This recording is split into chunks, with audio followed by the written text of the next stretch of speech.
Fala, investidores! Bem-vindo de volta ao canal Vamos Fazer Dinheiro.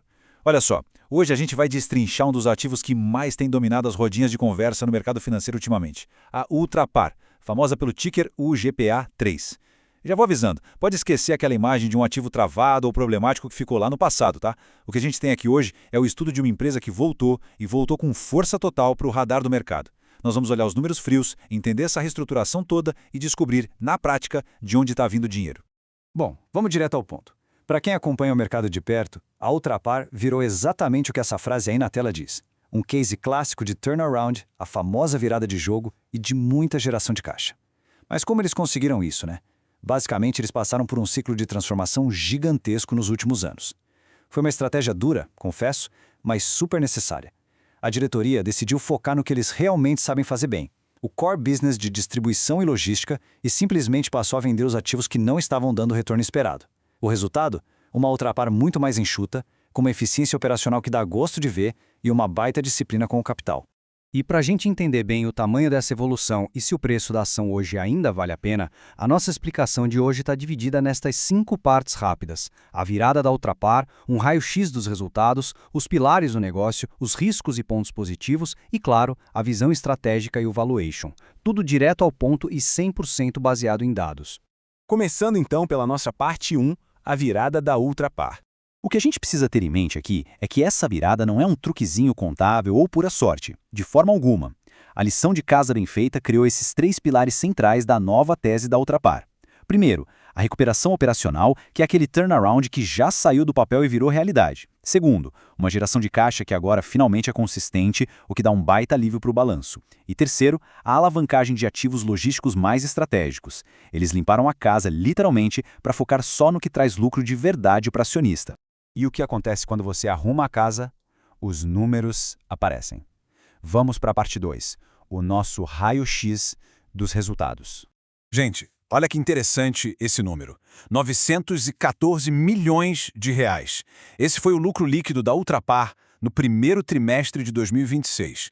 E para colocar isso em perspectiva, a gente está falando de um crescimento explosivo de 150% em relação ao ano anterior. É um salto gigante que prova, na hora, que a história da recuperação é real. A fase das promessas acabou, os lucros robustos bateram na porta. E não para por aí, tá? Dá uma olhada no EBITDA ajustado. Incríveis 2,3 bilhões de reais. É um pulo de quase 100%, 96% para ser exato. Para quem gosta de olhar o caixa, o EBITDA é a prova de fogo da capacidade de uma empresa gerar dinheiro com a sua própria operação. Isso aqui é a prova incontestável de que os ganhos de eficiência que a diretoria prometeu lá atrás foram de fato entregues. Para fechar o nosso raio-x com chave de ouro, a receita líquida chegou a 36,7 bilhões de reais, crescendo aí uns 10%. E o grande detalhe aqui, prestem bem atenção, isso não é ilusão de inflação não. Os dados mostram claramente uma melhora real na operação, que foi puxada principalmente pela retomada forte da rede Ipiranga e pela consolidação da Hidrovias do Brasil.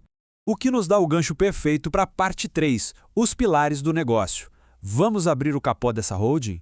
Hoje, a Ultrapar funciona com base nessas 3 grandes unidades. Imagina que é um carro de alta performance. A Ipiranga é o motorzão principal, que traz a maior parte da receita. Só que é um motor que bebe muito combustível, ou seja, é totalmente baseado em volume e margem de lucro por litro, então sofre mais com preço e concorrência. Aí entra a Ultragaz. Ela é o nosso sistema de estabilização. Como trabalha com gás de cozinha e uso industrial, é um negócio super resiliente. Todo mundo precisa de gás, né? Isso garante aquela entrada de dinheiro constante. E por último, a Hidrovias do Brasil. Esse é o turbo. É a grande aposta de longo prazo em logística da empresa, que tira um pouco daquele peso histórico de depender apenas de combustíveis. Mas nem tudo é um céu de brigadeiro, certo? Indo para a parte 4, riscos e pontos positivos. Aqui a gente joga limpo e mostra os 2 lados da moeda. Essa balança aqui ilustra muito bem a situação. Do lado otimista, o famoso bull case, a gente tem coisas excelentes, lucro voltando, um fluxo de caixa operacional engrenando, a diversificação super inteligente com a Hidrovias e um potencial muito legal de pagar bons dividendos no futuro. Agora do lado dos riscos, bom, o setor de combustíveis tem margens sufocantes. É um mercado difícil, sem falar na dependência do ciclo econômico, da sombra constante da política de preços da Petrobras e o elefante na sala, a transição energética no longo prazo. Afinal, o mundo está tentando usar menos combustível fóssil, né? E tudo isso nos joga direto para nossa última sessão, a parte 5, visão estratégica e valuation. Como é que o mercado está lendo essa mistura de resultados incríveis com riscos estruturais? Muita calma nessa hora.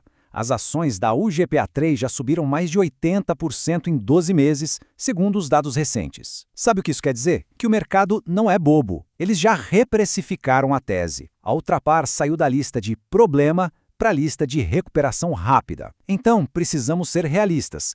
Grande parte dessa melhora toda já está no preço atual da ação. Aquela barganha óbvia de comprar na bacia das almas meio que já passou. É por isso que a nossa visão estratégica precisa ser dividida no tempo. A Ultrapar está no meio do caminho da sua maturação. No curto prazo, falando de meses, a ação já deu umas esticadas fortes, então pode ter solavanco e correção por aí. No médio prazo, de 1 a 3 anos, a tendência é inegavelmente positiva, os fundamentos estão lá bonitinhos. Mas no longo prazo, pensando em 5 anos para frente, o jogo muda. O sucesso da empresa vai depender quase que 100% de como ela vai se adaptar a essa transição energética global que a gente comentou. Então, para amarrar tudo, para quem é o GPA3 hoje? A resposta é clara, para o investidor com perfil moderado. A Ultrapar não é um ativo puramente defensivo que você compra e esquece. Ela é sim uma jogada de recuperação maravilhosa, com números sólidos e uma boa perspectiva de dividendos. Mas você precisa ter estômago para aguentar as idas e vindas da economia e a volatilidade de volume de combustíveis. É uma ação de peso, sem dúvida, mas que o mercado já colocou no radar e ajustou o preço. E chegamos ao fim de mais uma análise. Muito obrigado por acompanhar esse estudo de hoje aqui no canal Vamos Fazer Dinheiro. Se mergulhar nesses dados trouxe mais clareza para os seus investimentos, por favor já deixa o seu gostei aqui embaixo, o seu like é fundamental para a gente continuar trazendo esse nível de conteúdo. Comenta também qual é a sua visão sobre a UGPA3 hoje, vale a pena? Aproveita para se inscrever no canal e ativa o sininho para você não perder os nossos novos vídeos. E preste muita atenção, se você quer se aprofundar, recomendo fortemente que clique no link que está na descrição do vídeo e no comentário fixado, você não pode perder. Aproveita agora. Um grande abraço e até a próxima!